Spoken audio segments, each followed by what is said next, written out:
Thoughts on RNC's Night 1. Hello, if you're new to my channel. I'm Agent of Doubt, world's worst SJW. Worst at it anyway. So, yeah, giving my reaction to the RNC is like anyone who's got a salt habit. You're about to get a lot of that. Let me just sip off my kombucha.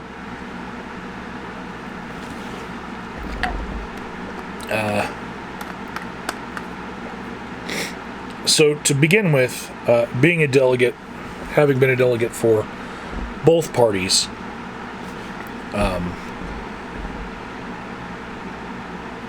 one as a spoiler and the other as a more earnest candidate, delegate, I'm really shocked at how much of the conventions did not happen at the convention. So for the DNC, the agenda and the platform was decided back in July.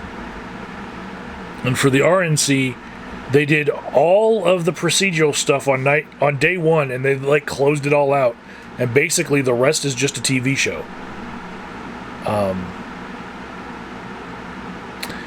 Doesn't make me feel good about the purpose of these conventions coming together and having a place to affect policy change. So the less eyes on the process, the more I am skeptical of it. So that was my first feeling right off the bat. Second was, just like how on the second night of the DNC, I clicked on the MSNBC's YouTube link. I did it again for the first night of the RNC, and I didn't like that I was about to watch pretty much just like commentary put into the show, but that's the one I clicked on. I searched for it, saw one, was like, well, that's good enough. Let's just watch it. But it started with Ronna Daniel. She said, unlike Biden, Trump chose me not because I'm a woman, but because I have the best qualifications. And I felt like that was a pretty good shot. I mean, it might reach like 5% of the Democrats who care about how identity politics has gone a little bit too far in their minds. So I felt like that was a pretty good shot. If they're going to snag a couple swing voters, that was a good start. Bravo. Her speech was over, and then there was like a montage with just chants of 4 more years, and Trump talking, and then there was a montage about Trump's promises, and in it, his voice is saying, "And I kept everyone," and I'm like, okay, just off the top of my head, Mexico isn't paying for the wall. You didn't, thank goodness, ruin Obamacare. You didn't repeal it. So, yeah, there's 2 right off the bat that you promises you didn't keep.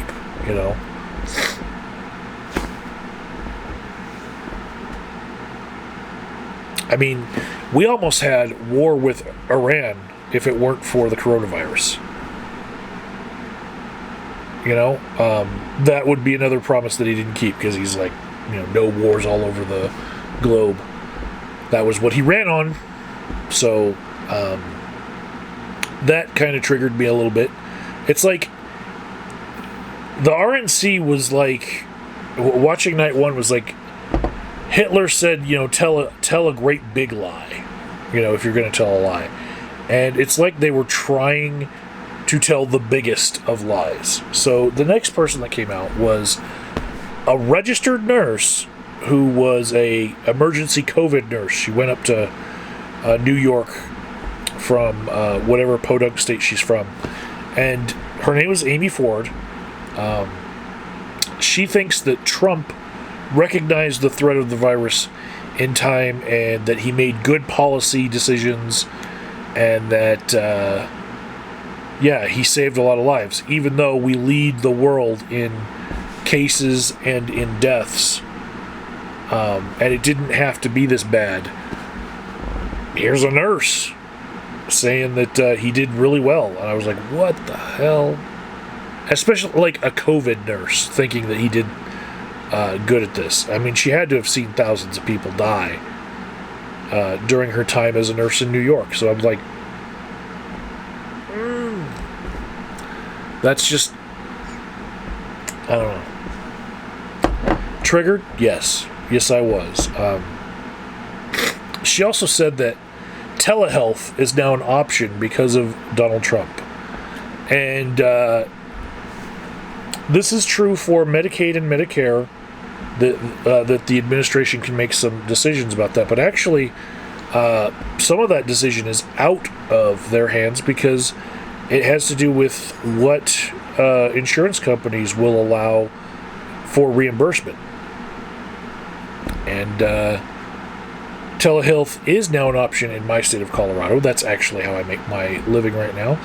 And 2 months before Trump made it okay for people who bill Medicaid and Medicare, Governor Polis made it okay for all sorts of billing, such as mine, which is self-pay, because I deal with the criminal justice system and mandated clients, so they don't it's not covered by your insurance if you have therapy mandated because you got a DUI, you know. So, but it was mandated that the type of therapy that I was giving had to be in person. But now it's telehealth, and I am enjoying the lack of a commute. I am. It's made my life better, and it'll help me if it continues. It saves me money on gas and time spent just driving across the city. But Polis signed it into law, and I don't know that it's going to last. I think some genres of therapy might have to be taken back into, in person gives the best quality, and mandated justice clients might be one of those, as well as just youth clients might have to do theirs in person. It's not going to be forever, but this nurse, who has nothing to do with behavioral health, but could maybe she might benefit from telehealth as well as doctors. This nurse is talking like Trump was the reason for telehealth being okay to use, and actually governors had decided that well before he did. He likes to take a lot of credit for things that wasn't him. MSNBC was fact-checking in real time, and I actually tweeted out about that. Like, oh my goodness, Trump is not going to like this, that they were rebroadcasting his big show, and the whole time they were throwing up alternate explanations for things and fact-checking and whatnot. Then there was a bunch of clips of Democrats getting it wrong when the pandemic first happened, such as Joe Biden saying that Trump was being racist when he was banning flights from China, and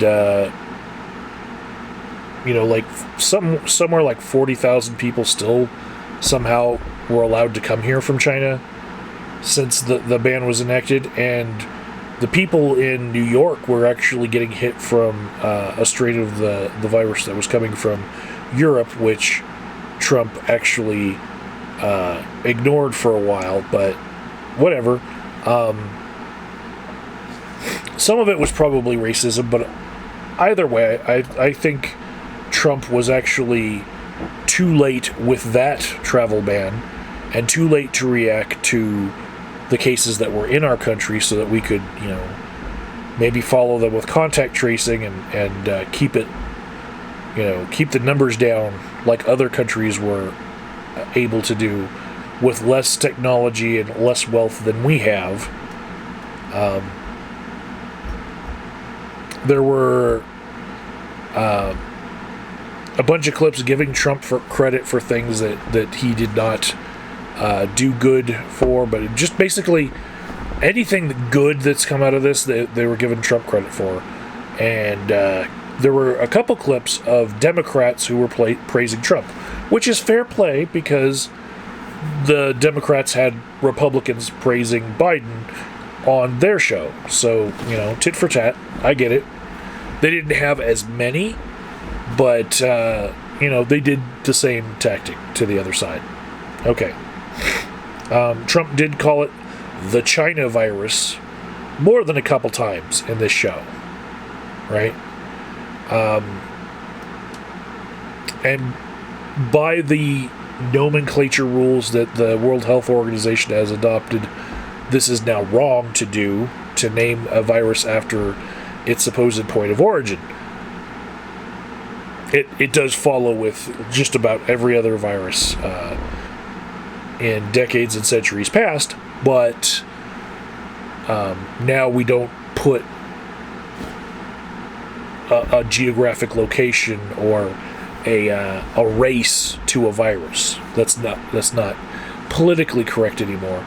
And so I think by him saying the China virus over and over again, I think what he was doing was just showing that he cannot be policed in his language. And that was the point. Not so much to blame it on China.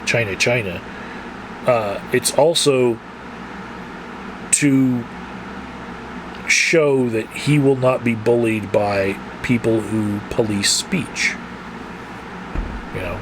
They tried to police him on that, and then he's just pushing back.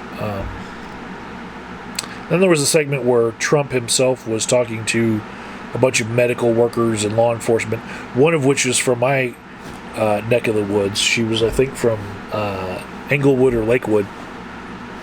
She had a sleeve tattoo. She was a police officer. I was like, I've never seen her before, but, I'm not friends with a lot of cops.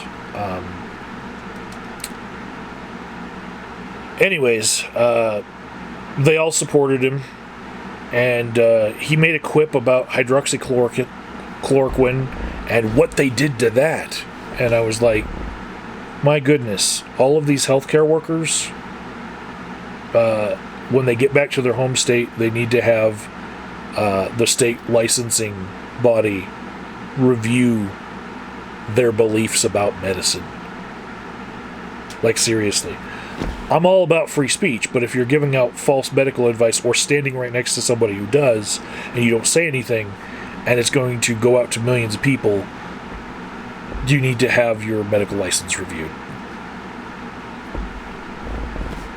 Then MSNBC was inserting clips with Rachel Maddow and a couple other people, some doctor, and basically anytime it had to do with medical stuff, they were talking like, holy shit, we can't let that go out on our channel without responding to it, because that's bad medical advice, and we don't want that going out there and hurting people. So, and I think I actually missed part of the RNC because of how many times they were inserting response clips rather than just like pausing the show and inserting the clip. They were just talking over it. And so I think I missed a little bit of the show, which was not my intent. I just clicked on, RNC Night 1, tried to look it up on YouTube after the show was over, and the one I could find was MSNBC. Looked like the best one for getting the most of the show. There were others that also had their own commentary of it, but I couldn't find the original at the time that I was looking for it. Maybe it was just buried in the rankings. I don't know. But I prefer to, make my own opinions, even if they match up with some of Rachel Maddow's guests. I wanted to hear the unadulterated versions. Then they had former NFL player Herschel Walker, who, when he was on stage, Twitter was alight with discussions about whether or not white people are allowed to call a black person an Uncle Tom. That's what he brought to the table there. Then there was a Georgia Democratic state representative who was he was a Democrat who is voting for Trump, and he's black. And so turnabout's fair play, but the whole time I was watching him speak, I was like, well, damn, like, line after line in your speech, you really hate Democrats. Why aren't you a Republican? Like, why do you even wear the D if there is nothing about their policies that you stand for? So, I don't know. But again, turnabout's fair play. They got John Kasich on the DNC, so, whoever they can get from the other side to support Trump and the RNC, I guess it's just, tit for tat. Then there was the father of a girl named Meadow, who was shot in the Parkland High School shooting, and he said that Trump made a high school safety commission, and that nobody heard about it because the news wouldn't report on it because, Trump bad, guns bad. And so basically this guy had his daughter Meadow die in a shooting, and he supports Trump. And when I'm watching it, I'm like, unlike all the students at Parkland High School and most of the other people in the community who want, some sort of change, you found the one person from Parkland who supports Trump, and you let him speak. Bravo. Good on you. It still conjured up images in my mind of David Hogg and the girl who shaved her head, and she's a Parkland High School student activist, and she goes around touring too. Those kids.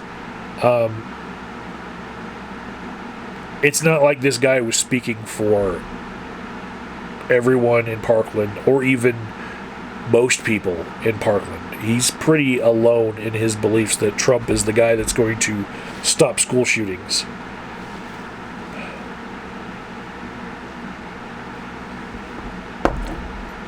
And that was around the time that I looked at Facebook and I saw DevShell on his Facebook account saying that the RNC should be ashamed of themselves. And it got worse from there. That wasn't even it, but it got worse from there.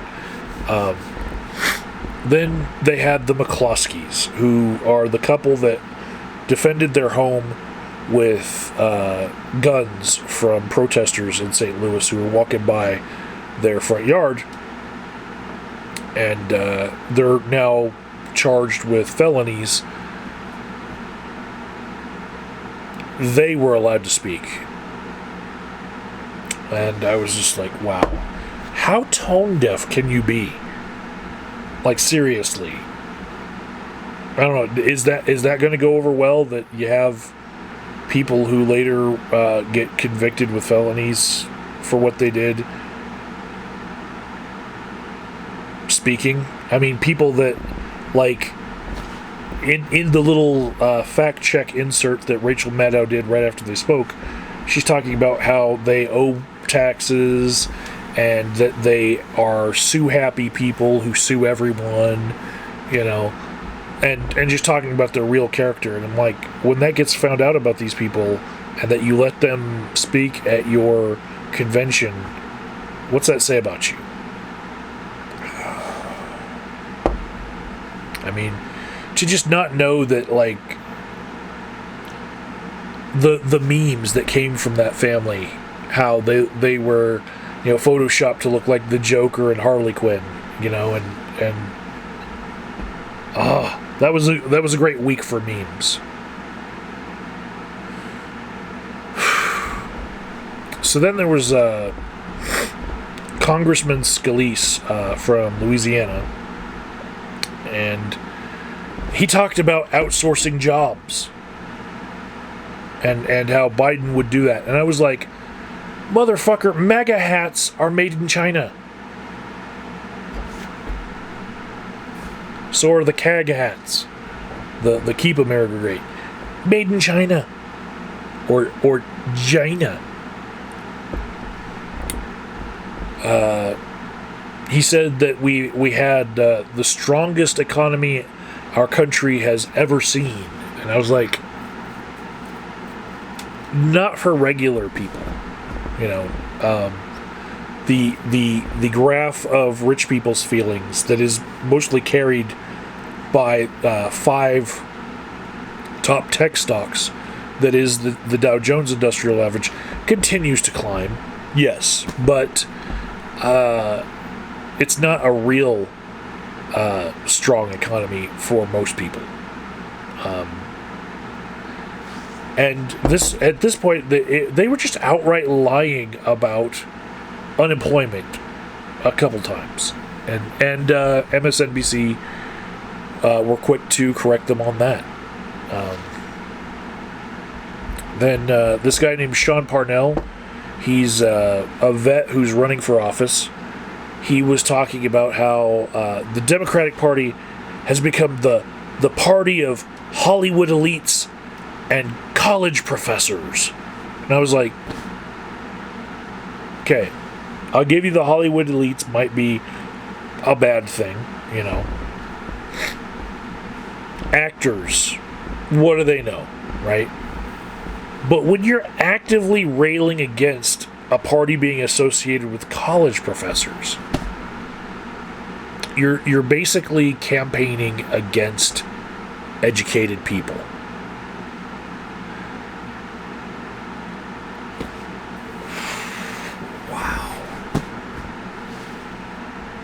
Wow.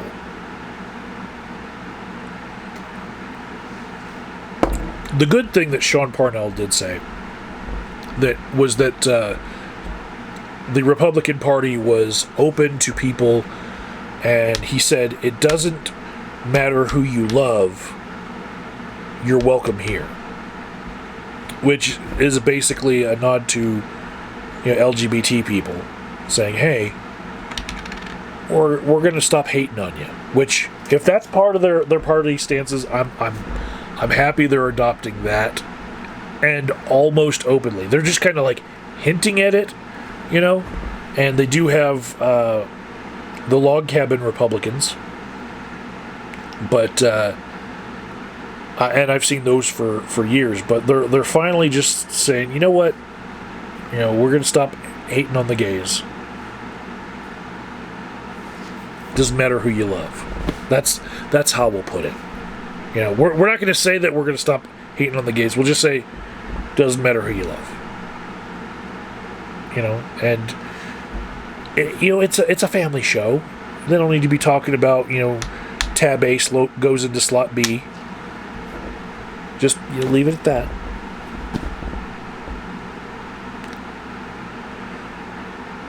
Then there was this like montage that came off more like a commercial, that in the middle of it they were talking about Trump's swift action when there still has been no national mask mandate, and a national mandate to shut down might have slowed the spread of the virus so that we could enact social distancing and contact tracing and keep it under control like other countries. But they're going to claim that he was acting swiftly when he was not. He most certainly was not. There are timelines that the Lincoln Republicans put out that showed how the Lincoln Project put out that it showed the timeline of how he was treating it day after day, and through the month of March there was this sinking into his brain finally that, oh shit, this is maybe not going to be like I said, that soon we would be down to 0 cases. You know, he really underestimated this multiple times with all the best science right in front of him presented clearly. He kept not wanting to shut down the economy because probably he was doing it for political gain. He did not want the economy to shut down because that would reflect poorly on him. That was it. He let what's going to be, by the time the election comes around, 200,000 people die. So that the economy could have a chance at maintaining its pace, and so that he could get reelected. He was willing to risk it. And that's, it's not as bad as it could have been. It could have been like, my math said it could have been as bad as like 2 million. But luckily, some of the governors stepped in and put in their own efforts where a national response was very much warranted, and they've limited it to the number of deaths that it is right now. I don't give him credit for any of that.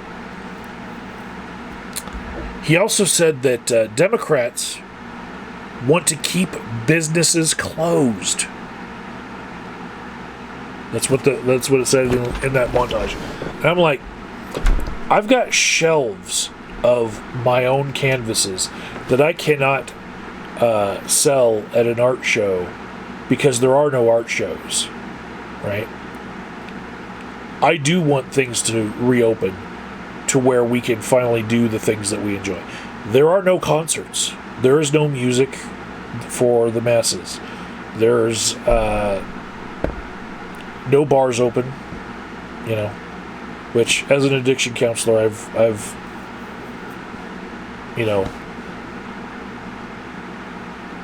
been okay with that, except for that people are drinking more in isolation at home, and we now have a bit of a suicide crisis. So, yeah, not good. Basically, I don't want more people to die, and I don't want the businesses to remain closed. But this is not a political thing. Like,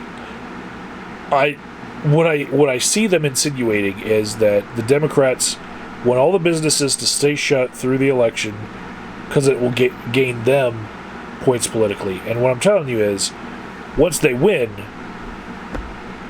if they do, things aren't just going to reopen. The virus is just not going to just magically go away because it was a hoax the whole time. You know what I'm saying? That's the vibe I get from him saying that, is that it's all a hoax. It's all the Democratic Party trying to curry favor with the American people. All of these businesses being closed and running businessmen out of business. No, it's not that. It's an actual pandemic. You can't blame this pandemic on the Democrats when the buck stops with you, because you're the one in the administrative position that could have made a national mask mandate, that could have done a national shutdown, that could have done so many other things that you refused to do. So, do I look triggered yet? Give me a thumb up if you think I'm holding my own through this review of the RNC. If I get enough thumbs up, I'll do night 2 for you all, or night 3. whatever they want to put out there. I'll probably do it anyway. So then there was this segment on American hostages released under Trump, the Trump administration, and there was like over 50 of them. And one of the guys, he was being held hostage by Erdogan from Turkey.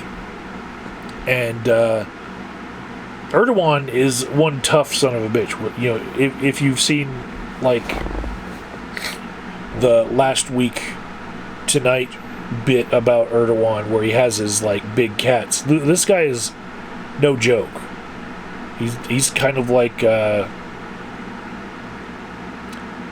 if Joe Exotic were to have won the presidency, and he's all about guns and cats, big cats. And so Erdogan running Turkey, he has American hostages. Trump negotiates to get them back, has them on this show to talk about their experience, and then Trump says back to him, yeah, Erdogan, he's a nice guy, he worked with us.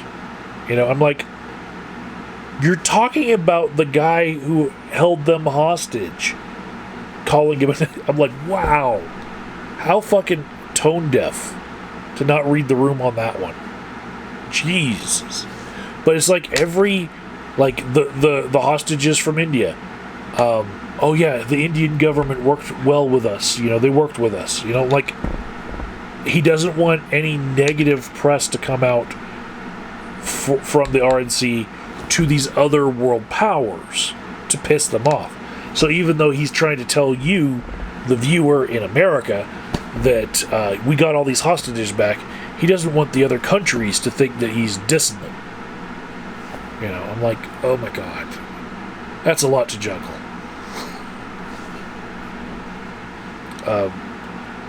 I will give Republicans credit for getting a lot of hostages returned, even when it's not their job. John McCain would go to other countries to negotiate the release of hostages personally, and some countries did it just to make Barack Obama look bad. John McCain would be over there and say, hey, if you give me that hostage that Obama's been trying to get from you, it'll make his political opponents look better. Isn't the whole purpose of taking the hostage to, create some bad press for Obama? And that worked. John McCain got hostages returned to the U.S. by just playing that card. And that's beautiful, He got them back. And he was a POW himself. Love that guy. I'm all about the return of hostages, and I like that we, as a country, look out for our soldiers. But while I was watching this segment, I was thinking, but what about the bounties on American soldiers that the Russians had, that the DNC was talking about? Are you going to address that? Are you going to call it a lie? Or are you just going to deflect and say, oh, we get a whole bunch of hostages returned to us? None of the hostages returned were from Russia.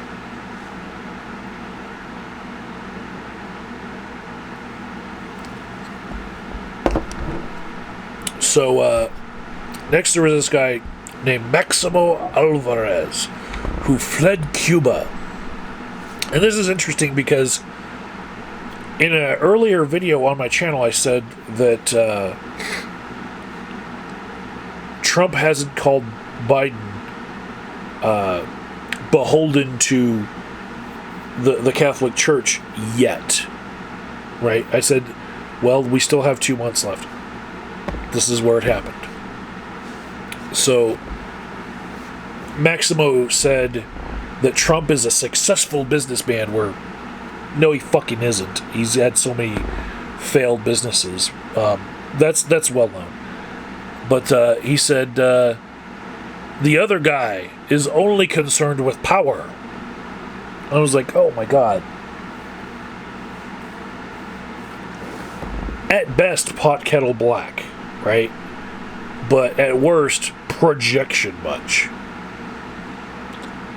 So then he says, Maximo says, I have seen movements like this before. The communist poison pill. So now he's trying to call Biden a communist.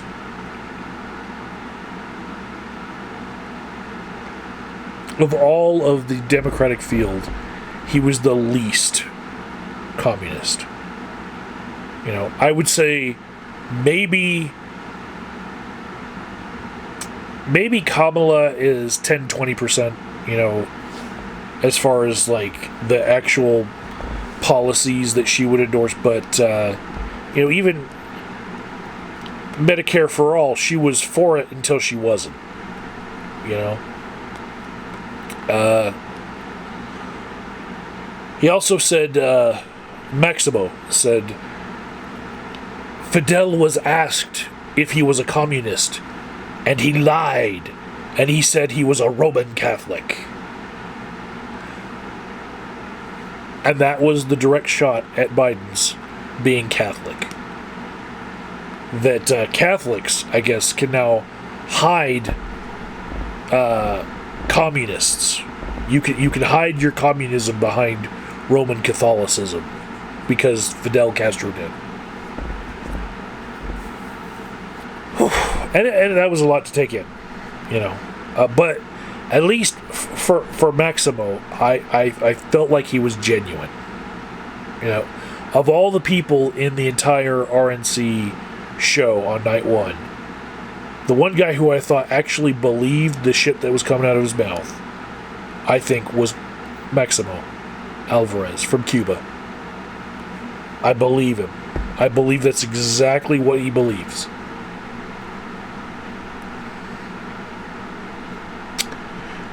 Then there was a speech by the UN ambassador, Nikki Haley. I think she was a governor before. But she was trying to paint Biden as a socialist progressive, which made me laugh out loud. I was like, God damn. They're talking about Biden and Harris as if they're socialist progressives and they're going to be beholden to Bernie, when what really has happened is they've shut down the progressive wing of the party, and they have no voice in this. They're not going to get any concessions, really, you know. And I'm like, God, like they're so off the mark with this. It's slanderous, but it's so off the mark as far as what's actually happening. Biden may as well be a moderate Republican at this point. If you can see Trump as being a extreme Republican, extreme conservative, Biden's, you know, moderate. He's reaching across the aisle both ways. He's gonna be able to swing a lot of votes in Congress if he wins. He'll be able to have actual bipartisan efforts if he wins, because he's moderate. He's fucking moderate. He is not a fucking socialist progressive. Far from it. Okay. Then they had Donald Trump Jr., who, for his beard, right? I'm a beard guy, you know. I got some beard going. For his beard, I'll say he's like a well-groomed Chuck Norris beard. Like, that beard is sexy. I'm a guy, and I'm straight, right? But I'll tell you, when Donald Trump Jr. started sporting that beard that he sports, it's a sexy fucking beard. I'm afraid that he's going to try to run for president in the future just based on the beard, right? I saw that, and I was like, let's see how charismatic he is as a speaker. And he was. He was charismatic. He did say that we had the lowest unemployment in over 50 years. And then the pandemic happened. And what I have to say about that is bullshit. What happened is you had people who were not being counted anymore because they were not on the rolls, because after 6 months you get considered not actively looking for a job. So the numbers have been cooked for a long time on that. We've had horrible unemployment and underemployment and stagnant wages.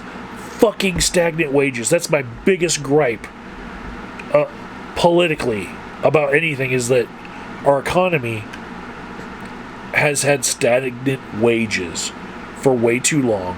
Rich keep getting richer, and we get poorer, us middle class people, even though we're making the same amount of money that we used to make like 10 years ago. Less buying power behind it, you know. Houses are out of our reach now. They cost way too goddamn much, right? And he wants to say, oh, we had the lowest unemployment over 50 years. You know, I'm sure that he can back it up with some graph somewhere. But as far as the actual health of the economy, he's off. He's really, really off. Then he tries to talk about how his father got a whole bunch of PP&E for workers that needed healthcare workers. And I'm like, PP&E? Motherfucker, it's PPE. Personal protective equipment. I've been in healthcare, and I've been on the job in construction sites, and it's always been PPE. And you have obviously never worked a real fucking job in your life, and it shows. You're disconnected. And he was trying to connect. He really was. And he was passionate, and his speech was good. And then he got there, and I'm like, oh my God. That just shows how plastic that passion is, you know? Still, scary charisma in that beard of his. I gotta give him that. He called Biden Beijing Biden, which, you know, follows in his father's footsteps of giving people nicknames. But also, if it's the China virus and you've had a past of having bad trade policy that favored China, which Biden does have, that was a sticking point, right? So he's calling him Beijing Biden, and I'm imagining that a bunch of T-shirts in the next 2 weeks will be coming out saying Beijing Biden, and you'll see them in the protest footage that comes out with clashes between Proud Boys and anti-fascists in Oregon. So yeah, successfully came up with a T-shirt design. Pretty good for charismatic beard guy. But I think he summed up the vision that Republicans have of what this election means when he said that this is coming down to church, work, and school versus rioting, looting, and vandalism. And I'm not saying that's true. I'm just saying that's probably how Republicans are looking at it. And that's pretty succinct. You know, I got to give it to the charismatic beard. I'd say, as far as speeches go, his was probably the one that worked the most to charge up the Republican base. And I can see why he has a speaking career in the future, if not a political career.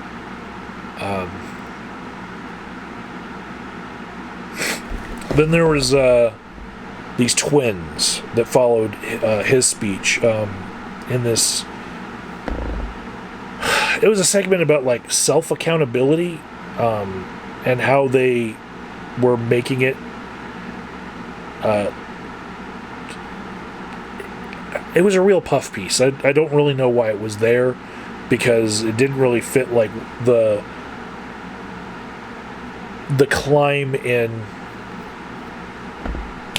action towards a climax, right? And the climax of the night, the very last speaker was Senator Tim Scott from South Carolina. He's a Republican. I think he's the only black Republican senator. And my initial thought was, holy shit, the RNC is letting a black man be the last speaker of the night. You know, like the climax that it all led up to. And I'm like, wow, they really put a spotlight on this guy, which is good. They're working on their image as far as being friendly to gay people, and also their image with race. They're at least addressing it by putting people in the right places. If you are trying to play identity politics, you know, which I felt like part of the night was saying we shouldn't play identity politics. It started out with, you know, Ronna Daniels saying, I didn't get put here because of my being a woman. I got here because of me being the best candidate for the job. And then they end the night with, of course, the quite token only black senator in the Republican Party. Okay, you know, have it both ways. It's your show. It's your show. Then he said that Democrats want to enrich blue state millionaires.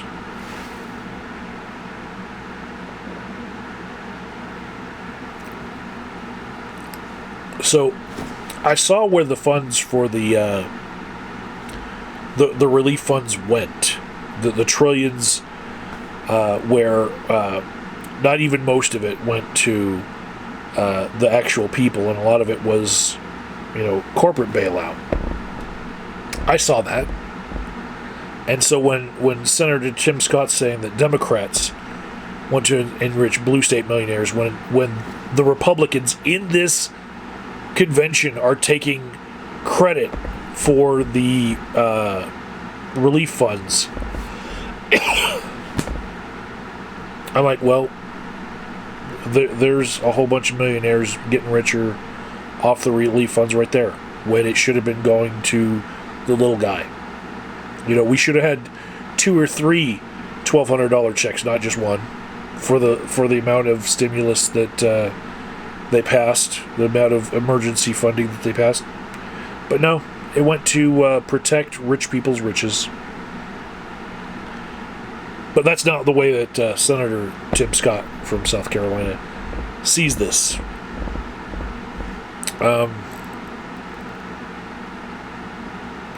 Then, towards the end of Tim Scott's speech, he said, Biden and Harris, they're going to turn us into a socialist utopia.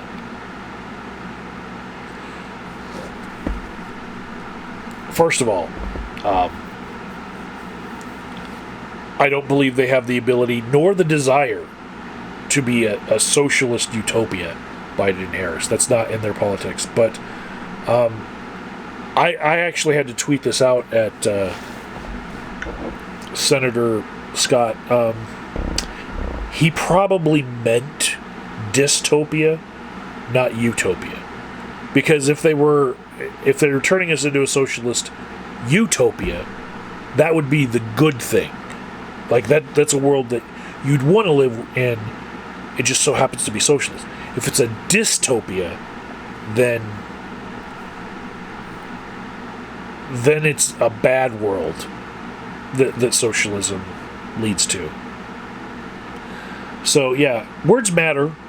They do. I get what he was trying to say, though.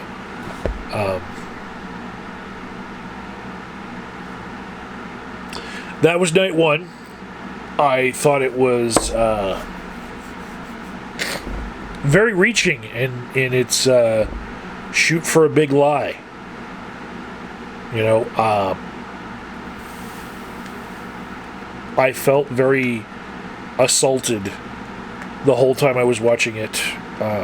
Especially, I had to stop it when the father of Meadow from Parkland High School was talking, and when the McCloskeys were talking. I had to stop it and say, "Oh, Misty, you are not going to believe who they got speaking now."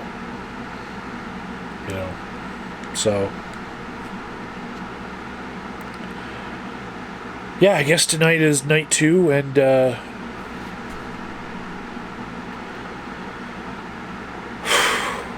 I'll just prop my eyes open with toothpicks and, you know, strap myself down and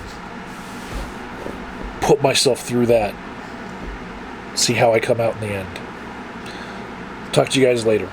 Wow, this video is probably as long as a friggin' convention, isn't it? Just my reaction to the convention. Sorry about that. I'll label it Ramble so you guys don't feel like you have to watch it.